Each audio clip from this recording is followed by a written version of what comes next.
This week, I took my time machine back to the year 1908 and I found a bad lady.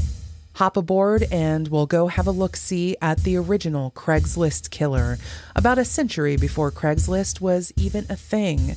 We're talking about Hell's Princess, Belle Gunness, on this episode of Vintage Villains.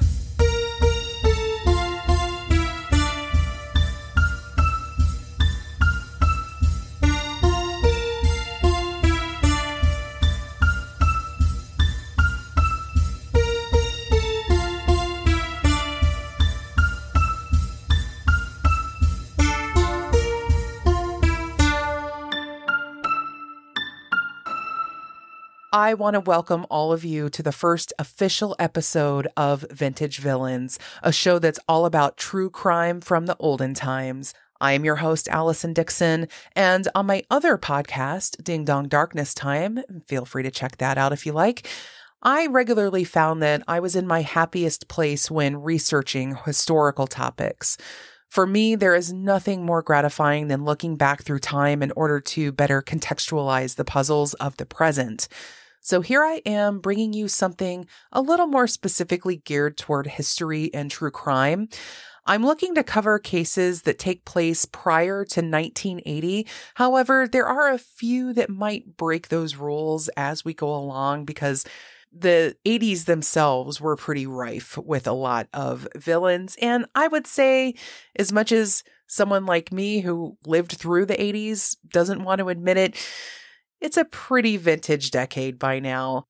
I'll be rolling solo most of the time, but fear not. Those of you who listen to my other show also know that I have plenty of brilliant guests in store who are happy to come on and offer their insights on various topics, and I am not going to let you down there. But one thing I want to do every week here before diving into the meat of the topic is to try and set the stage for the year in question so that we can better understand the time and the place from which our vintage villains came. It might help to make their crimes make a little more sense, but also I just love me a little trivia. So with that in mind, let's pull out some factoids about the year 1908, which is when the horrific crimes of Belle Gunness were uncovered out on that little farm of hers in LaPorte, Indiana.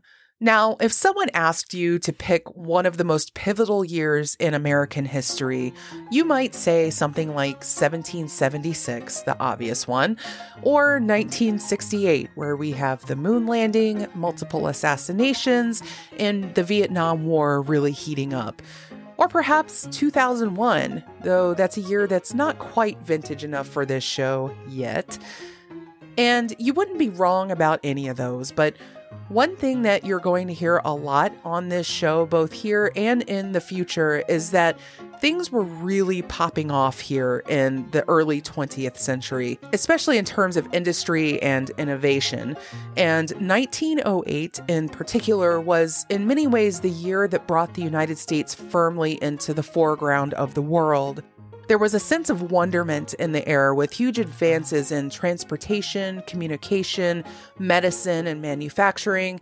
The news was playing up the bigger, stronger, faster motif, and in some cases sacrificing the should in favor of the could in the race to display American might. And it began on the first official day of the year, in fact, in Times Square, New York City, when a 700-pound ball of dazzling electric lights was dropped for the first time at the stroke of midnight from the top of the New York Times building, the start of a custom we still observe a quarter of the way into the 21st century. I hate to even think that we are already a quarter of the way into the 21st century, but I digress. And the year would only grow more exciting from there. We have Henry Ford's Model T entering the Detroit assembly line. We have Wilbur Wright taking his longest flight yet, 2.5-hour long airplane ride, snuffing out the doubts of a world who largely still thought the Wright brothers were a pair of charlatans or madmen.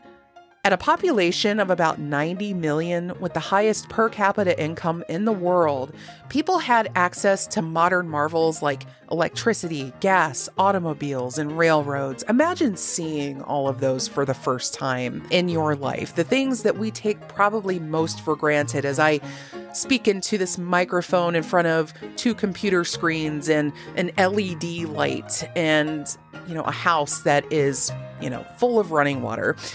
Well, not literally, that would be bad, but you know what I mean.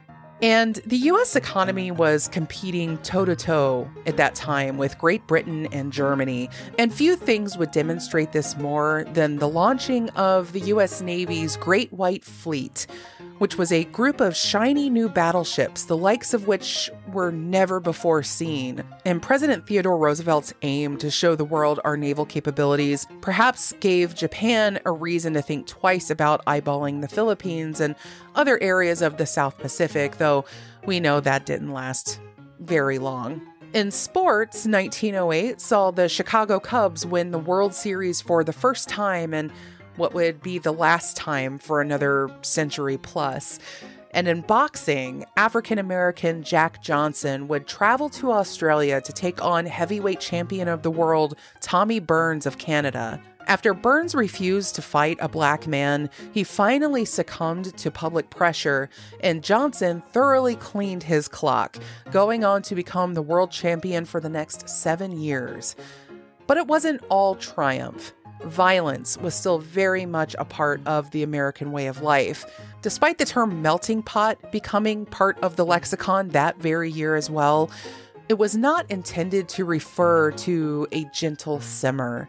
The culture was at a furious boil with anarchy and terrorism, from the Black Hand Gang setting off bombs in New York's Little Italy, and a group of angry tobacco farmers known as the Night Riders torching farms across the South.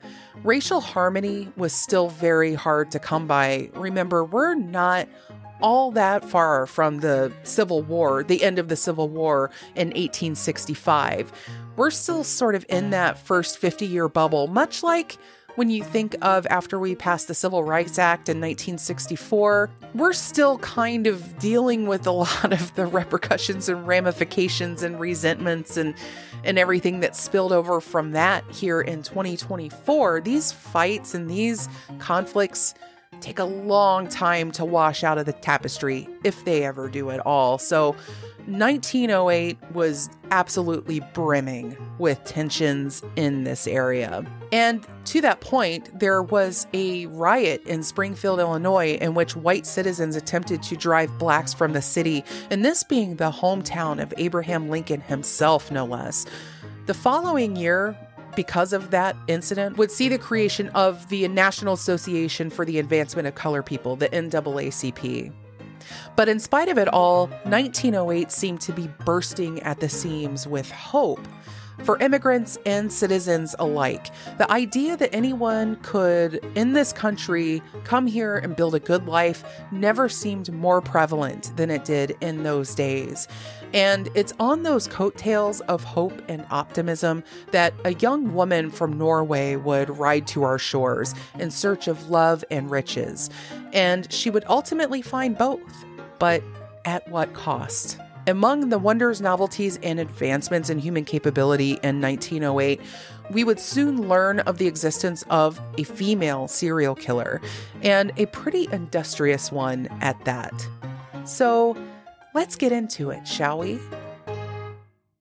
In late April of 1908, authorities were summoned to a pig farm in LaPorte, Indiana, where a house was being consumed by an immense fire. From the burned debris, authorities would recover the bodies of a woman and 3 young children.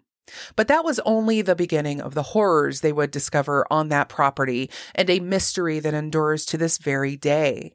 The home's proprietor, Belle Gunness, would soon become known by monikers like the Lady Bluebeard and Hell's Princess. The latter is also the title of one of my main sources for this show, Hell's Princess by Harold Schechter. You'll probably be hearing his name a lot in episodes of this show because he's one of the best historical true crime authors out there, and I highly recommend you pick up some of his books. There are few authors that can really paint a picture of the time in question like Schechter. But the story of Belle Gunness goes a little deeper than her prolific black widowing hijinks in rural Indiana. Just like many infamous serial killers whose names you could recite in your sleep, Bundy, Gacy, Dahmer, etc., Gunness turned out to be quite the cunning psychopath, and like so many inclined to homicide both before and after her, she also had a taste for insurance fraud. In fact, there wasn't much she owned or accomplished, even down to the children she raised, that wasn't the product of thievery. As you'll soon see, that greed would also be a great part of her undoing. Belle Gunness was born Brunhild Paulsdatter Sorseth in Selbu, Norway on November 11th, 1859. Hashtag Team Scorpio. She was the youngest of 8 children. And starting at about age 14, she took on work as a farmhand and a milkmaid. And she had a pretty imposing physical stature for any person at that time, let alone a woman. She's said to have been close to 6 feet tall and upwards of 250 pounds, and that weight was mostly muscle. So she was well suited to the type of physical labor she did throughout most of her life, not including the actual murdering, though I'm sure the physical labor involved in bludgeoning and dismembering an estimated 40 people helped keep her pretty toned as well. In 1881, she used the money she'd saved up from her years of farm work to immigrate to Chicago and join her sister Nellie, who'd come over several years previous. After her sister's horrific deeds were uncovered, Nellie would say that Belle had always been especially enamored with money. Quote, "That was her greatest weakness.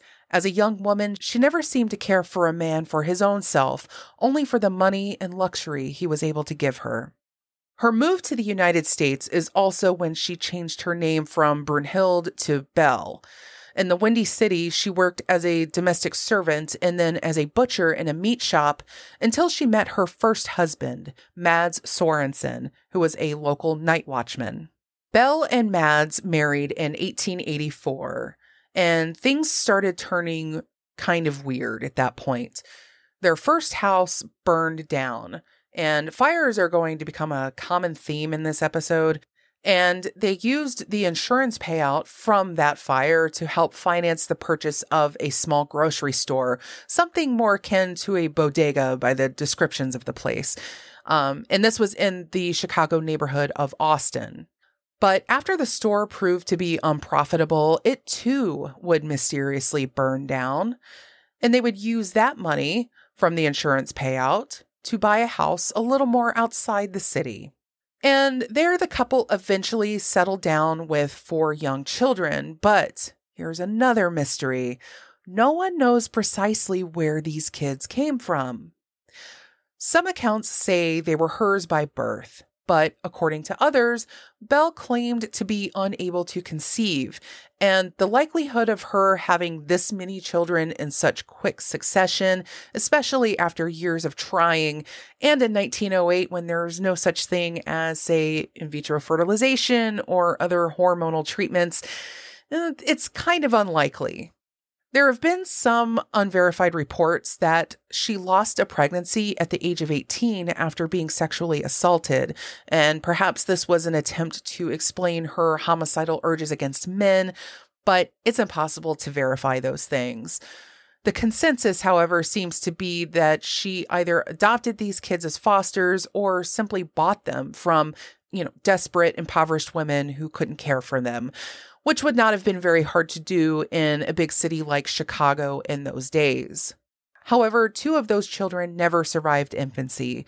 Both died within their first 6 months from colitis, which is an infection of the large intestine. And those same symptoms can also be linked with certain types of poisoning. Given what we'll cover about Belle's modus operandi in this episode, that seems both likely and probable, though it was also sadly common for children back in those days to die in infancy or early childhood from any number of diseases. So like the acquisition of these kids, the true cause of their demise can't be answered with any certainty. That said, Belle did also receive insurance payouts for both babies' deaths. So Yeah. Given all these fires and deaths and insurance payouts, some naturally debate as to whether her husband, Mads, was in on all these scams with Belle. On the one hand, it seems hard to imagine a woman of that time pulling off such things without the knowledge of her husband, if not his direct participation. I think if Mads had been in on it, he wouldn't have been so willing to take out large insurance policies on his own life. That said, people can also have some pretty big blind spots, especially when greed and love mix together. And it's possible Mads was naive enough to think that their 15 years of marriage together carried a little more weight in the loyalty department. At any rate, under Belle's insistence that his original $2,000 policy wasn't adequate enough to provide for the family upon his death, Mads upgraded to a $3,000 policy, and that's a little over $100,000 in today's money, so not an insignificant sum. However, there was one particular day when the old insurance policy and the new one overlapped and were both active, and that was on June 30th, 1900, which also happens to be the day that Mads Sorensen died. Cue the gasping sounds. According to Belle, he came home from work complaining of a headache, and she gave him quinine powder.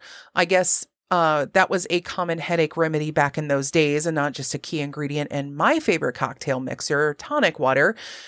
And she told him to go take a nap. A few hours later, she found him dead. The family physician who'd been treating Sorensen prior to his death ruled he'd had a cerebral hemorrhage, but another doctor who'd examined the body thought the symptoms looked something closer to a poisoning. He asked to see the paper the quinine powder had come in, but Belle claimed she'd already disposed of it. In any event, the family doctor's ruling ultimately had more sway, and Belle was soon $5,000 richer, again, the equivalent of roughly $150,000. Of course, the insurance company and all the nearby neighbors were suspicious of Belle by this point, particularly as she seemed to be the unluckiest woman in the world to have tragically lost 2 properties to fire and 2 infants back to back to the same mysterious cause, followed by the death of her husband. But knowing something and proving it are 2 different things. So Belle Gunness used her new fortune to purchase a 48-acre pig farm in LaPorte, Indiana, which is situated roughly 65 miles southeast of Chicago. People were beginning to whisper about the potential source of so much misfortune, and Belle needed a place to escape speculation, as well as set up a more private base of operations for what would become a very profitable Black Widow scheme. Belle moved with the 2 remaining daughters from her marriage to Mads, as well as another adopted infant daughter. Again, no clue how she's getting these kids. On April 1st, 1902, after a little bit of time mourning and getting set up on her new farm, no doubt, Belle married a widower named Peter Gunness. Peter came to this marriage with 2 daughters, one of whom was an infant. A mere week later, that infant would die of unknown causes under Belle's care while Peter was away from home. 8 months later, Peter himself would also suffer an untimely death. According to Belle, it was all an accident. Peter had been reaching for something on a high shelf in the kitchen when a heavy meat grinder that was on a shelf higher fell and landed on his head. This was corroborated by a large gash on the back of his head. However, the coroner also suspected Peter might have been poisoned. There was a grand jury of sorts, a coroner's jury, which sounds similar to an inquest. And that sounds like, a gathering where they present evidence to decide whether there even is a crime to prosecute. But nothing came of the case, and it was officially ruled an accident. Belle was yet again awarded life insurance money, this time in the amount of $3,000. And now is when we get to talk about the personal ads that Belle placed in the newspaper, aka old-timey Tinder. After the death of Peter, Belle didn't waste much time finding another suitor with some money to burn. She began putting ads in American and Norwegian newspapers in the hopes of attracting new potential victims. In her correspondence with them, she would instruct them to cash out their assets and bring their windfalls with them in the hopes of starting a successful new life together. I want to read the ad, one of the more famous ads that Belle placed that had perhaps dozens of men desperate to take all their money and flee to Indiana to meet this rich widow. Comely widow who owns a large farm in one of the finest districts in LaPorte County, Indiana, desires to make the acquaintance of a gentleman equally well provided, with view of joining fortunes. Triflers need not apply. Triflers need not apply. Indeed. Perhaps it was that last line, like a subtle taunt, that struck at the hearts of so many lonely men who had already traveled all the way from Norway. So what was a few more states in order to find someone that they could build a life with? And here's a quote according to Harold Schechter. George Barry arrived from Illinois with $1,500 in cash. Christian Hilkven sold his farm for $2,000 and brought it to LaPorte. Emil Tell also showed up with $2,000, while Ole Budsberg and John Moe came with $1,000 each. None of these men were ever seen again. According to Schechter, like so many psychopaths, she was very shrewd in identifying potential victims. These were lonely Norwegian bachelors, many completely cut off from their families. She beguiled them with promises of down-home Norwegian cooking and painted a very seductive portrait of the kind of life they'd enjoy. And based on what people would later discover, this was only a small sampling of the people Gunness reeled in and divested not only of their life savings, but their very lives. However, because only a relative handful of them could be successfully identified, Belle's murder count ranges anywhere from 11 to as many as 40, but I'll talk about a few more here. Wisconsin farmhand Gary Gerholt traveled to LaPorte in 1905. He wrote his family saying that he liked the farm, was in good health, and requested that they send him seed potatoes. When they failed to hear from him after that, the family contacted Gunness, and she told them Gerholt had gone off with horse traders to Chicago. She kept his trunk and fur overcoat. John Moe, meanwhile, one of the men who brought the $1,000 I mentioned a minute ago, answered Gunness's ad in 1906. After they had corresponded for several months, Moe traveled from Minnesota to LaPorte and withdrew a large amount of cash. Although no one ever saw John Moe again, a carpenter who did occasional work for Gunness observed that Moe's trunk remained in her house with more than a dozen others. And you're probably wondering how so many men might have fallen for such a scheme in the first place. And some might attribute it to the customs of the time. We're talking about a newspaper ad and sight unseen here. There wasn't technology. We didn't have dating apps and phones and instant access to people's entire lives at our fingertips. So people were taking a lot on faith back then. But we also have to keep in mind that a lot of this type of scamming still happens today, despite having the internet. And I think it's because the type of people with these devious minds just have the ability to manipulate people by using their desire for stability and belonging against them. It's the way cult leaders, for instance, operate. You can listen to my whole series on cults over on my show, Ding Dong Darkness Time, to get a little more understanding of how people can be coerced to act against their best interests. And I feel that that is just a plain human tendency outside of any realm of time. And we'll see this play out again and again and again on different episodes on this show, but also really take a gander at any true crime show out there for more, right? But the last known victim, Andrew Helgeline, a Norwegian immigrant and wheat farmer from South Dakota, She corresponded with him by letter for nearly 2 years, enticing him to come to her. And several of those letters survived. Per an article from the New York Post that interviewed Harold Schechter, here's how some of the conversation went down. "We shall be so happy once you get here," she wrote in one.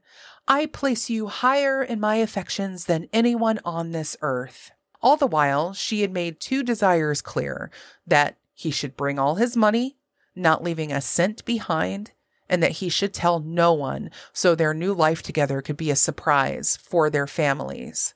Now, again, would that seem a little suspicious to you now?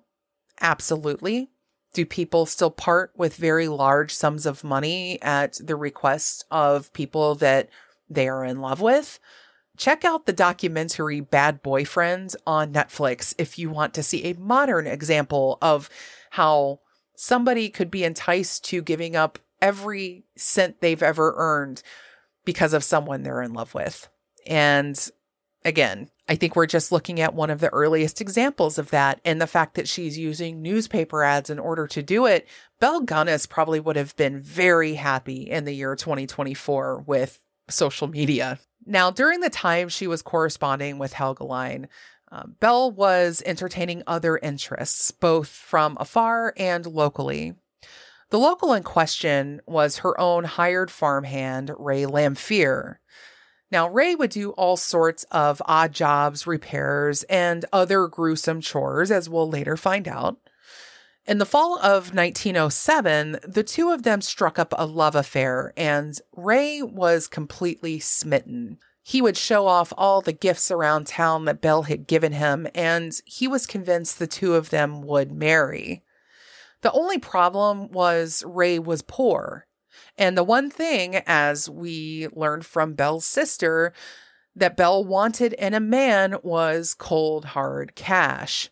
And she certainly wasn't going to bother marrying any man to get it, now that she knew she could simply bash them over the head and take the money they brought from their savings accounts.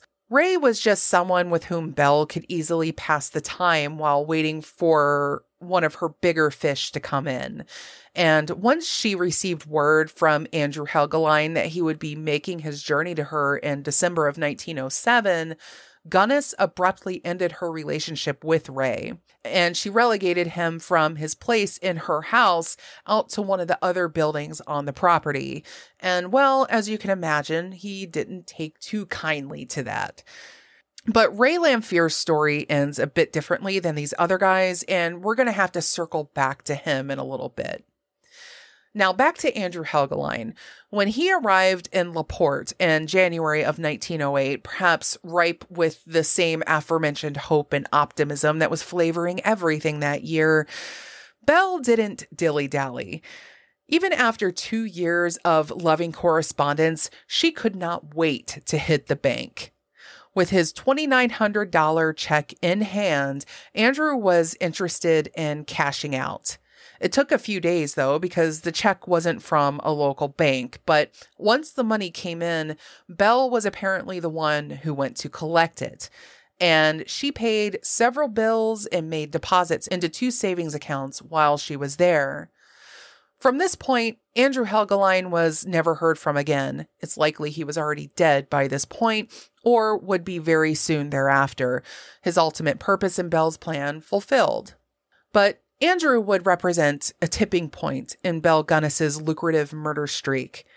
The last 3 or 4 years had netted her dozens of would-be suitors and a pretty sizable nest egg. But in all those years, none of her victims had family who either could or would put much effort into locating their missing loved ones. This is likely why Belle chose fellow immigrants. She understood that experience very well, and that it was largely a lonely and solitary one, because a lot of people would come to this country by themselves and then get set up here and then start sending money back home and then eventually be able to bring more family members over. But for the most part, a lot of the people that Belle took advantage of were people who were by themselves, or maybe in the case of like Andrew Helgeline, he at least had a brother. And that's who we're going to get to now, because His brother Asel was also up in South Dakota. And Asel wasn't going to take his brother's absence lightly. He'd been bewildered by Andrew's lack of contact once he left, and he became even more so when he found a stack of letters from Gunness that Andrew had left behind. In them, as we know, Belle repeatedly cajoled Andrew to gather all his money, tell no one, and join her in Indiana. And Asel immediately became convinced that his brother had been the victim of a con, and so he wrote Gunness to ask of Andrew's whereabouts. She responded, saying he'd spoke of visiting family in Norway and departed weeks previous. Asel, however, did not buy it, and he made plans to visit the Gunness farm himself. But he wouldn't arrive until May, and by that point, things had changed quite considerably. Now, let's hop back to Mr. Ray Lamphere, whom we left stewing in his britches after being tossed aside in favor of Andrew. Now a jealous and spurned lover, Lamphere was apparently making himself a bit of a nuisance around the Gunness farm. She fired him on February 3rd, 1908, and then began to complain to authorities that Lamphere wasn't in his right mind and was threatening her and her family. She even tried to have him declared insane in a public hearing and have him put away somewhere, but those efforts failed, and Ray was set free again. Meanwhile, Belle was receiving increasingly alarmed letters from Asel Helgelien, who wanted to come down to LaPorte and search for his brother. And Belle would respond to these letters of his saying, well, that would be a big job for you to come down and search for him, and expensive. I hope that if you think I'm going to get involved, that you don't think I'm going to do it for free. So again, she's always had this financial motive to pretty much everything she did. All of her lovers were the dead U.S. presidents on the bills that she stole from her victims, I guess. So the walls were closing in. Ray Lamphere wasn't going away, and Asel Helgelien was soon going to show up and create a lot of attention on that farm for her. And it wasn't like she could get rid of Ray at this point. I mean, I had been thinking, well, why didn't she just bash him over the head like the other guys, right? But he had already brought a lot of attention to her, and his absence, either whether they found his body or he just disappeared, would probably point all the attention in her direction. So a little too late on her account. If anything, if she was going to get rid of him, she should have done it months ago. But anyway, Belle was nothing if not a woman of action. She wasn't going to just sit and wait for the walls to come crumbling down around her. Early on the morning of April 27th, she visited her attorney and drew up a will, claiming that she was afraid Lamphere was going to harm her and her daughters, and that he had threatened to burn her house down. In her will, she left her estate to her family, and then she swung by the bank and paid off her mortgage. Many would initially interpret these acts as those of a woman worried about her own life, and I guess in a way you could say she was, but not in the way that we think. It would eventually appear she might have been laying the seeds to frame Ray Lamphere for her own murder, which feels a little like Gone Girl, if you ask me. But the very next day, again, suspicious timing is ever a theme in this story, along with the fire and the insurance fraud. In the wee hours of April 28th, 1908, farmhand Joe Maxon, whom Gunness had hired to replace Ray Lamphere, awoke to the smell of smoke. His room was on the second floor of the Gunness house, and he'd encountered flames when he tried to exit through the door, so he ended up having to leap from the second floor window in order to escape. And he would run to town to summon help, but by the time the fire department would arrive to the property, the house would be little more than a smoldering ruin.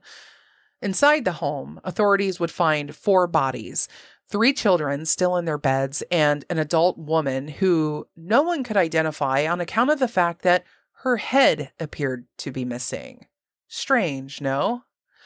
Upon further examination of the woman's body, no one could agree that it was that of Belle Gunness. So there were a lot of people that came over to view the body to try to identify this headless woman. We have C. Christopherson, a neighboring farmer, who took one look at the charred remains and said that it was not her.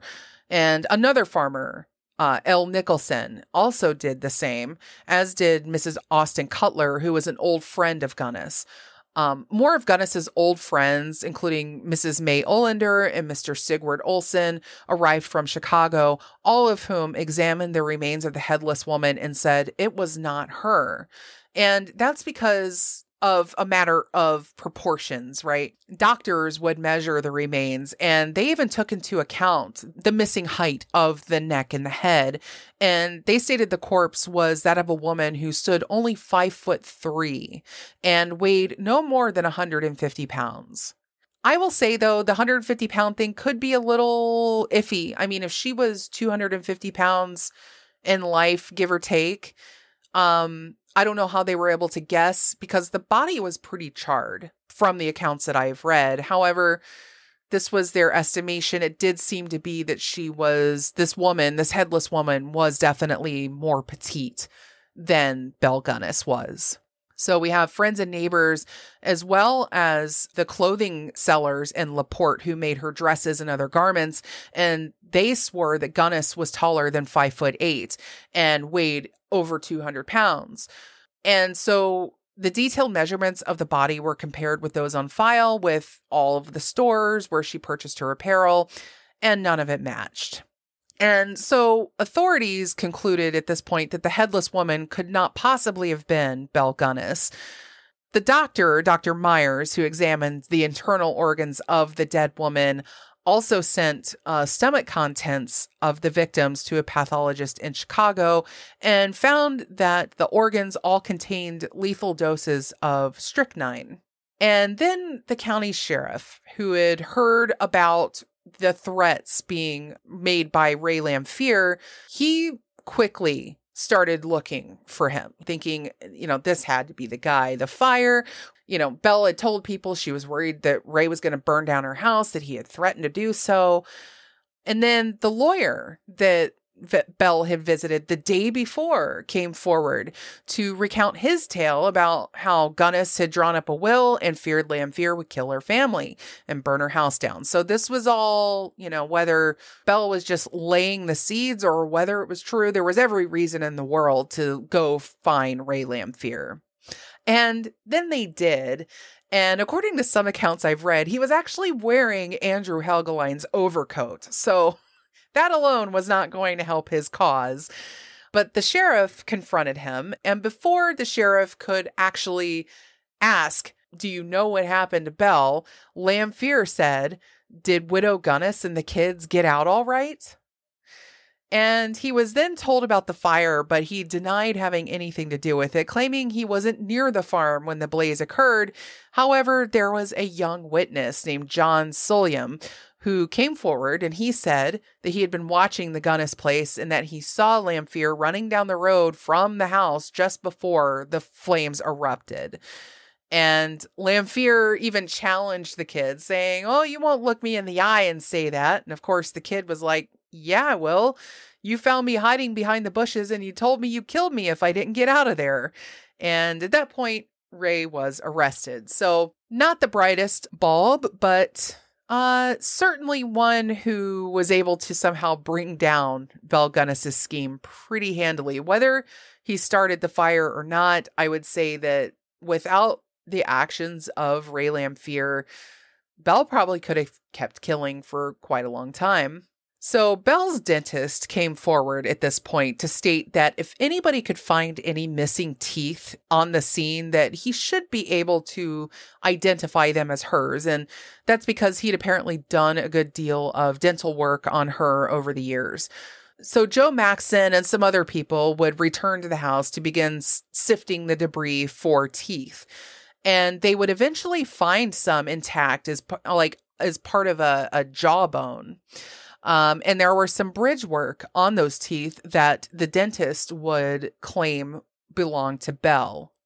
And this was enough for the coroner, who would then declare Belle dead, and that would allow Sheriff Schmutzer to charge Ray Lamphere for murder. But we're not done on that farm just yet. Remember our friend Aesel Helgeline, obvious winner of that year's Best Brother of the Year award, if I do say so myself. Well, he happened to see a newspaper clipping about the fire at the Gunness farm, and he rushed to Indiana at that point, arriving in LaPorte on May 4th to find a town that was in active mourning over the loss of a good, hardworking mother and her 3 children. Remember, by this point, nobody knows anything that has gone down on this farm at all. As far as the rest of the town is concerned, Belle Gunness was this great mother and this woman who'd endured such tragedy, and now she herself has been killed in a fire. It was just this really sad thing for everybody. So Aesel spoke to the sheriff and showed him the letters between Gunness and his brother, and stated his certainty that Andrew had met his demise there. And the sheriff did allow Helgeline to visit the farm with farmhand Joe Maxon to have a look around. Aesel spent a couple days there looking and, digging around the house, but he turned up nothing. And he was about to give up when he asked Joe Maxon if he knew of any work that had been done in the ground around the property. Maxon said Gunness had ordered him to bring some dirt to fill in some soft depressions that had formed around the pig pen where she had allegedly buried some garbage. Helgeline wanted to start digging over there, thinking he might find something in that trash that could point him in the right direction. And, well, wouldn't you know it, they wouldn't dig for very long. In that first depression, the men quickly pulled up a gunny sack. And within that gunny sack, they would find the dismembered hands, feet, and head belonging to Andrew Helgeline. And despite the decomposition, Aesel would immediately recognize his brother's face. And this is when the men would discover dozens more similar depressions in the dirt. Every shovel into that earth would reveal a new horror. 5 complete bodies were recovered the first day, 4 the following day. One of the discovered bodies was that of Belle's oldest foster daughter, 16-year-old Jenny Olson, whom Belle claimed long ago had left home to attend school in California. There were also remains belonging to 2 younger children that were never identified, suggesting that Belle's tastes for murder went beyond that of lonely, hopeful men. There was no way to keep an accurate tally of how many people might have been buried on the Gunness farm, and most of those remains were impossible to identify. But of the intact bodies, they'd been dismembered into at least 6 pieces. The bones were crushed on the ends as if they'd been struck with hammers. The heads were covered in quicklime to aid in decomposition. Most of the skulls showed clear evidence of blunt force trauma. Testing on the bodies would also reveal the strong presence of Belle's old favorite, strychnine, leading to the conclusion that she would use the poison to incapacitate them before bludgeoning them to finish the job. Amid the gruesome burlap bags were piles of men's shoes and other discarded belongings for which Belle had no use, just tossed into the dirt like the refuse she saw their owners as. The sheer volume of unidentified remains led to the LaPorte police being inundated with inquiries about dozens of people who'd gone missing and might have crossed paths with Gunness, many of whom had spoken of going to meet a rich Indiana widow. One day, I'll have to do a whole series on something called yellow journalism. It refers to the style of reporting that was prevalent in the 19th and early 20th centuries that elevated sensationalism over facts and was the result of a feud between the 2 major media figures of the time, William Randolph Hearst and John Pulitzer. Yes, he of the famed Pulitzer Prize. And many of you might be thinking that such sensationalism hasn't really gone away, and you'd not be wrong. We call it tabloid journalism now, or the Daily Mail, or cable news networks. But Back in those days, it was particularly rampant, with outright lies and gossip openly and wantonly reported as truth to sell as many newspapers as possible. And its implications on history were wide and deep, playing a direct role in starting the Spanish-American War, among other things. But I digress, only wanting to establish this so that when I explain how the public behaved when it learned of the horrors uncovered on the Gunness farm, it'll make a little more sense. To call this a media circus seems like a gross understatement. This was a parade of ghouls, Ghoulchella, if you will.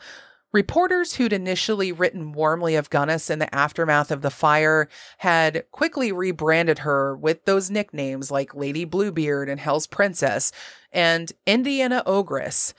And the gruesome stories in the newspapers drew upwards of 20,000 people to LaPorte in a single weekend to get a glimpse of body parts being pulled out of the ground. People also sold ice cream, cake, and souvenirs, which included pictures of the dug-up remains. In fact, the pictures of Andrew Helgeline's decomposed head were one of the biggest, quickest sellers, and you can still find these pictures out on the internet. Yes, I have seen them. No, I do not recommend you go have a look. They are made no easier to look at because they're in black and white. Trust me on this. And there were even recipes for Gunness stew circulating around, which I imagine was just regular beef stew, but I don't want to think too much about that. So, picking up back again with Ray Lamphere, he was arrested for murder and arson and would soon be on trial. Despite being found wearing Andrew Helgeline's overcoat, he denied murdering anyone or helping Belle in the commission of her murders.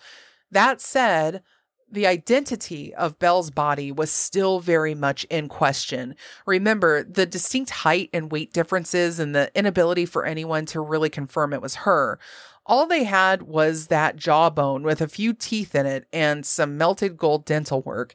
You know, today we'd be able to quickly do some DNA identification on this and have a question, but obviously we're nowhere near that in 1908, despite all the other great marvels that were happening at the time. Lamphere's defense relied heavily on this problem of identification, performing its own testing on teeth and similar dental work in blacksmith forges to see how it would hold up. All the testing showed damage, of course, far greater than those items recovered from the house. In fact, the metal in the dental work showed less damage than other metals that had been found nearby. Further hurting the prosecution's case, farmhand Joe Maxon would later testify to seeing someone plant that dental evidence on the scene. The resulting verdict would see Ray Lamphere convicted of arson, but he was acquitted of murder. On November 26, 1908, he was sentenced to 20 years in prison, but he would die of tuberculosis only a year later. But what of Belle's real fate? Did she die that night? Or did she see the walls closing in and decide to fake her own death and make a smooth getaway while letting Ray Lamphere take the fall? Well, no one, not even Harold Schechter, who spent years researching Belle Gunness and this case, can say with any certainty. And that's kind of rare for him. He said of all the cases that he has studied, this is one where he thinks that either outcome is equally possible. So I'm willing to take the experts' ambivalence over that and apply it to my own feelings, though with the caveat that I could definitely see Belle Gunness having gotten away. But before Ray Lamphere died, he made a couple confessions to both a reverend and a fellow inmate. And he stated, and this is to Reverend Shell and a fellow convict, Harry Myers, that he had not murdered anyone, but that he had helped Gunness bury many of her victims. And when a victim arrived, she made him comfortable. She would cook a large meal, and, be very charming. And that seems to be a common thing, by the way, with Belle Gunness, is that she had a charming way about her. If you look at pictures of her, she is not this stunningly attractive woman. She looks like a woman who's worked hard her whole life on a farm. You know what I mean? She's not a glamorous person by any stretch of the imagination. And despite the money she had, she didn't appear to put a lot of it into sort of fancy things. But men were attracted to her, and she was very active, both sexually and just in general. And so, she had this way of bringing men in and charming them and cooking for them. And then she would bring out the strychnine. And according to Ray, she would drug their drink. And then when the man would be knocked out, she would split his head, usually with a heavy object, or an axe or a hatchet of some kind, usually. Sometimes she would simply wait for the man to go to bed and then enter the bedroom by candlelight and kill them while they were in their sleep. So it would vary. Due to her strength, again, she was a butcher. She knew how to handle, large animals and dismember them. She would, carry the bodies to her basement, place them on a table down there, and then cut them up into pieces. And then she would bundle those remains and bury them in the hog pen and in the various areas around on the land. And then sometimes she would dispose them in different ways. Sometimes she would dump the corpse into a scalding vat that would be used for the hogs on her farm. And Lamphere stated that if Belle was overly tired after killing one of her victims, that she would chop up the remains, and then in the middle of the night, she would just dump them into the pig pen to feed the pigs with. And Ray Lamphere also cleared up the question of the headless female corpse. According to him, Gunness had lured this woman from Chicago on the pretense of hiring her as a housekeeper. And this was days before the fire on the farm. According to Lamphere, Gunness drugged the woman and then bashed her head and decapitated the body. She took the head, tied weights to it, and dumped it in a swamp somewhere near her land. And according to him, she also chloroformed her children, smothered them to death, and dragged their bodies along with the headless corpse to the basement. She dressed the female corpse in her old clothing and removed her false teeth, placing these beside the corpse to assure it being identified as Belle Gunness. So she apparently removed her own teeth. So whether they were planted or not, there's some inconsistencies here. And of course, anybody who's spent enough time in true crime knows a lot of these sort of confessions need to be taken with a grain of salt, but it sort of rings true as well. So Lamphere claimed that he had helped her with all this, but she had not left by the road where he waited for her after the fire had been set. She betrayed him in the end, cut across the open fields, and then disappeared into the woods. Some accounts state that Lamphere admitted that he took her to Stillwell, which is a town about 9 miles from LaPorte, and saw her off on a train to Chicago. And from there, who knows where she ended up.